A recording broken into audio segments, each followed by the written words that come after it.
Perfect. I would say we can go on. So yeah, now welcome to our webinar, Painless Tax. And my name is Daniela. I'm a tax coach at Accountable, and I'm very happy to present it to you today. Just about the webinar itself, I would at first go through all the slides, but you please feel very free to ask your questions already in the question button. And at the end of the slides, I will answer it. Otherwise, also after the webinar, you will get an email with the slides and also a recording of the webinar. So you have also some time to just go through it again and yeah, just watch it on your own time. Perfect. So yeah, then I say, let's go. So our mission at Accountable is to make your life, so as a self-employed, easier. So you need to think less about the taxes and can concentrate more on what's really important, and that's your business. To the agenda for today. At first, I would go through what is really a deductible expense for you. What about the vehicle expenses? And how the depreciated assets are locked in Accountable? And which additional expenses you can also put in. And then we have a quick look about our AI tax advisor, and then it goes to the Q&A session. Perfect. So a deductible expense, it has to meet three conditions. It needs to be directly related to your self-employment. It must help your business to survive or grow. And it also can be proven by invoices or receipts. As an example, that could be like the phone and internet you need to do your self-employment, the marketing you're doing, the vehicle you're using, travels, and with the travel, also the food and drinks you need. Any electronics like a computer, maybe subcontracting, or also the training and education you need. And so that's all that's really related to your self-employment, and you can deduct it as an expense. Okay, so let's look a bit deeper into it about the vehicle expenses. So it's not a say one-word answer, so it depends on a lot of factors. And I would go through all of them with you. And the first big question you have to ask yourself when you have a vehicle, is it private or is it business? And also that has a direct explanation to it. So a private car is it if it's less than 10% of your total mileage for business. And if you drive more than 50% of your total mileage for business, then it's a business vehicle. And so if you have a business vehicle, you can either deduct the actual costs or the proportional share of the expenses. And if you have a private car, you can only deduct the commuter allowance and the mileage allowance. And if your business usage is between 10% and 50%, then the choice is completely yours how you would like to proceed. And now we look a bit more into the details. So if your car is a business car, then you have to choose between the 1% rule or the mileage law. So if you use the 1% rule, you can deduct really 100% of your costs for your car, like repairs, fuel, insurance. And but you also have to declare 1% of the car's gross list price per month as a fictitious benefit for you. And for electric vehicles, this rate drops to 0.5 or 0.25%, depending on their list price. And if you're subject to VAT, you'll also need to pay 19% VAT on 80% of the fictitious income. For VAT purposes, the 1% rate applies regardless of the vehicle type. And if you choose the mileage log, you'll need to document all your business trips, but very detailed. So you either can have a book that's lying in your car or do it digitally. And every entry must include the date, time, destination, the purpose, as well as the starting and ending mileage. And also the vehicle details, as well as your signature. And if you did any detours, you also have to mention them. And at the end of the year, the ratio between business to private mileage is calculated. And then you can only deduct the business portion of your total vehicle costs. which means if you, based on your total mileage, used it for 80% for your business, then you can only deduct 80% of all the costs regarding your car. And for commutes to your workplace, you can still apply the mileage allowance, which is actually now changed in January to 0.38 euros per kilometer. And that's very similar also to the private vehicles. Okay. So then we just make a quick overview because it's quite a lot when it comes to cars. So it depends on the private or business use of the vehicle. And if you have a private car, then you can only use your commuter allowance. So which means that's the when you drive to your workplace, so either your office that you're renting maybe, or the shop you're having. And that's now actually 38 cents per kilometer. And then there's also the mileage allowance. So that's where you can deduct 30 cents per kilometer when using your private car for business purpose. For example, you're visiting your client or do professional trips. And when it's about the business vehicle, you can use the 1% rule or the mileage log. You can deduct 100% of your business-related vehicle expenses. So from fuel, insurance, leasing, repairs, everything. In the 1% rule, you must also declare 1% of the vehicle's gross list price for your private use. And if you do the mileage log, you can only deduct the business use portion of your total vehicle costs. And that's based on the mileage recorded you logged in. Okay, I hope all of that gave you a really good overview. Otherwise, please really let me know if you have any questions about it, and I'm very happy to answer them. Okay, so then also you can as well go around with your bicycle. And let's go through all of the details. So the business use. It only counts as a business bike if you use it at least 10% of the time. And then it's also tax deductible.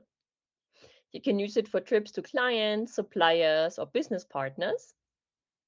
And that all is counted as business use. So what you can deduct of it is, for example, the purchasing costs, the maintenance, repairs, spare parts, as well as the insurance or the electricity you need for your e-bike, for example. And the depreciation, you can only depreciate it if the costs are over 800 euros without VAT. And then it's typically depreciated over 3 years. If the purchase costs are less than 800 euros, then it's an immediate write-off. And the VAT, so the input tax deduction is possible, but only if you're also subject to VAT. And for mixed use, deduct the VAT proportionally based on the business use. So then there's also special considerations regarding the bicycle expense.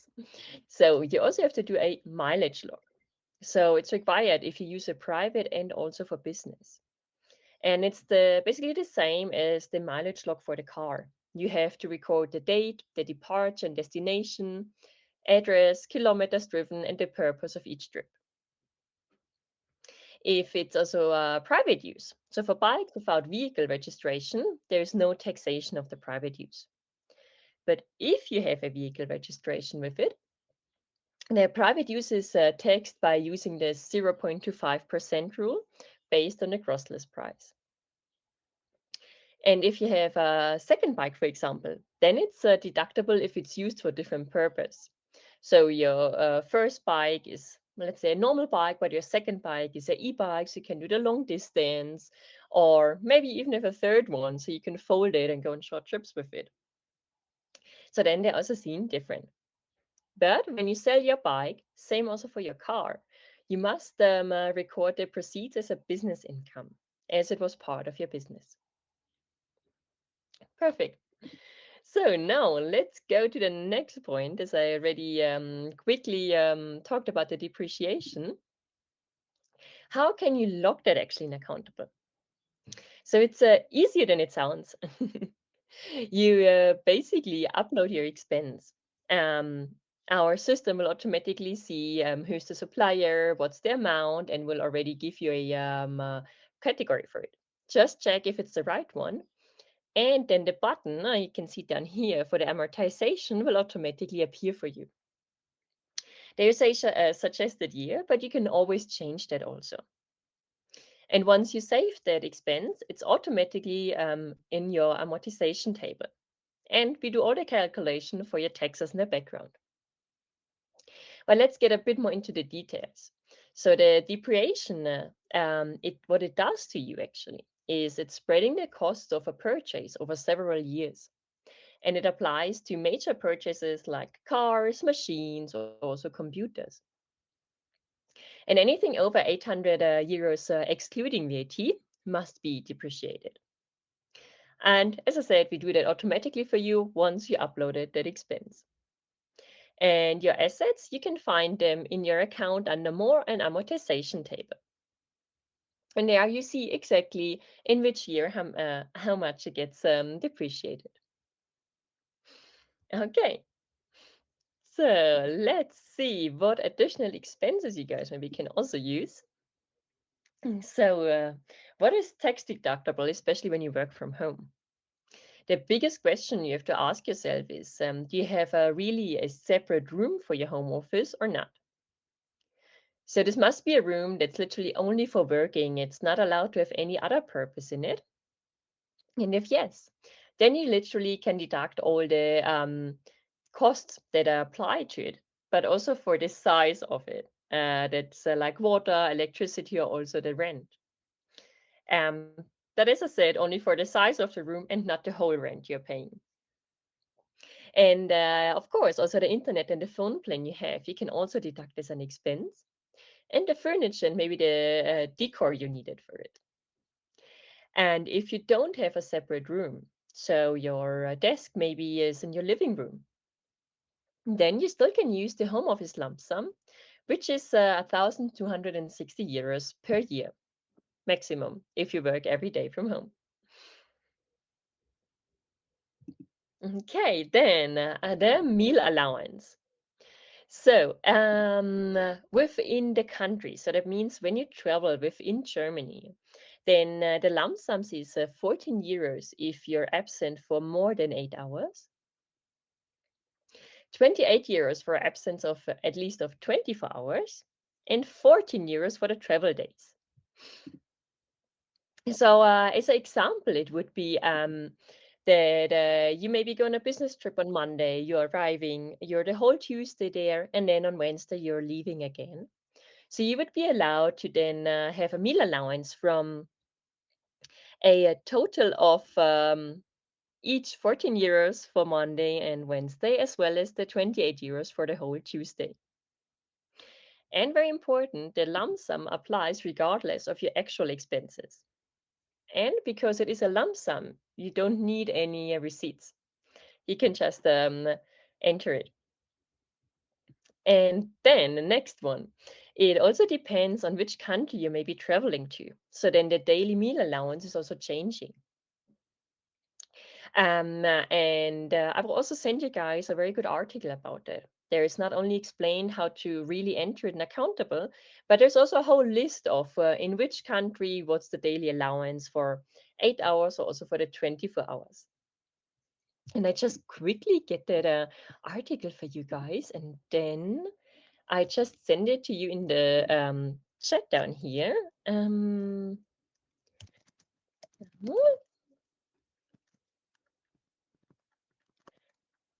Okay, it is just there. And just one more moment, and then we can also continue about it. Mhm.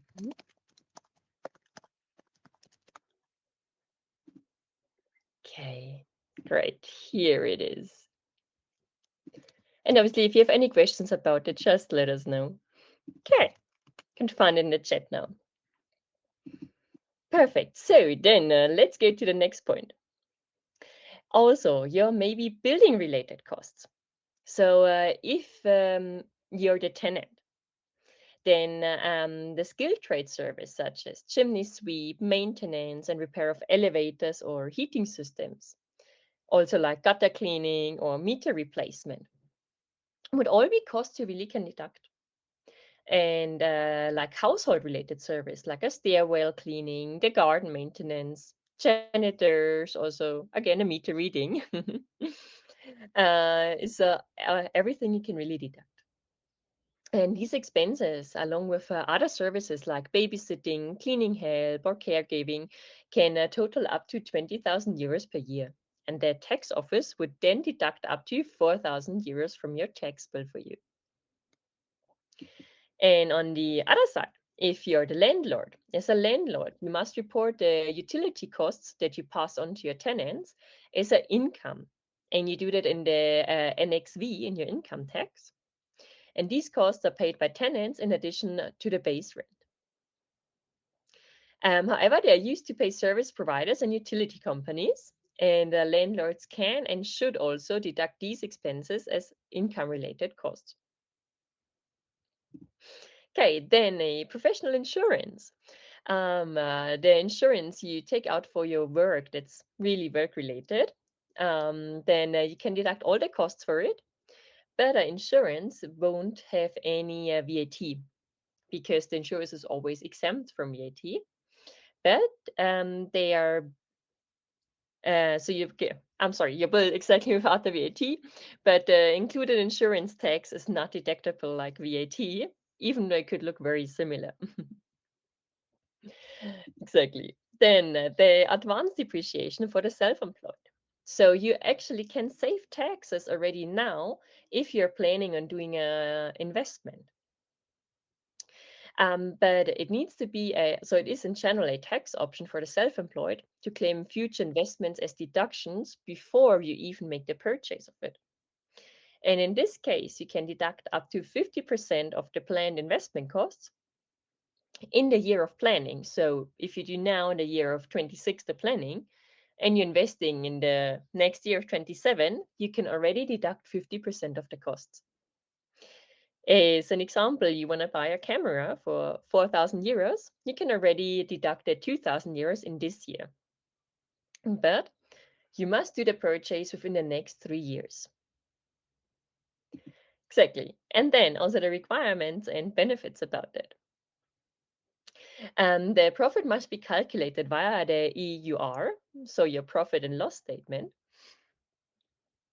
The asset must be depreciable, movable, and used at least 90% for your business. And you need a concrete investment plan. And the purchase is not allowed to be happened yet. And your benefits out of that would be tax savings in advance, a better cash flow planning you have for the future, and then flexibility in the investment timing.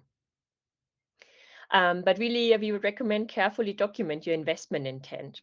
Save all your quotes, the planning drafts, the financing proof, why you also really need it. And if you don't complete the investment within the 3 years, then the tax savings must be reversed with interest. So yeah, if you really go that way, we definitely recommend that you also really do the investment within the 3 years. Great. So then, if you have kids, you also have more tax benefits in Germany. So there's once the child allowance versus the child benefit. So the tax office automatically checks whether the child allowance or the child benefit is actually more beneficial for you. Then you can also deduct the childcare costs. So, but it's only 2/3 of the expenses, like the daycare, the nanny, or the after-school care, which can be up to 4,000 euros per year and per child, and if you can prove that it was necessary for you to work.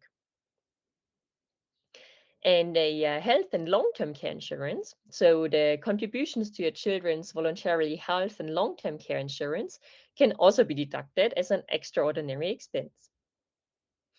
The educational allowance, so for adult children who no longer live with you and are in a vocational training or doing studies, you can still claim the annual allowance of 924 euros. So yeah, definitely recommend have a look at it, count all your costs together, and yeah, definitely put it in your income tax. So then, any further tax benefits, especially like a mini job for the childcare. If you pay a mini job person, like a babysitter that you registered with the mini job center, you can deduct the cost as a household related service and get up to 20% in tax relief. There are requirements for that. You really need an invoice, the payments must be cashless, and the childcare must be also necessary for your work. Okay, so now I would just like also to show you a bit more about our AI tax advisor and maybe what you can do if you need some help. So, yeah, as it says, you can ask our AI tax advisor 24/7. He's answering you in real time. And also, I would really recommend checking out our FAQ center. Just enter a keyword, and you will find many articles, a lot of step-by-step guides with little videos or also screenshots, which help you to enter it correctly and accountable. And of course, the system will also check every entry you do in accountable. So if you maybe miss them information like the supplier's name, it will immediately inform you so that you can make sure that you stay always compliant. And of course, we tax coaches are very happy to also help and guide you. So just reach out to us and we're going to make the best. And also, one of my most favorite features is the document repository. You basically can upload there everything that's not an expense or a revenue for you.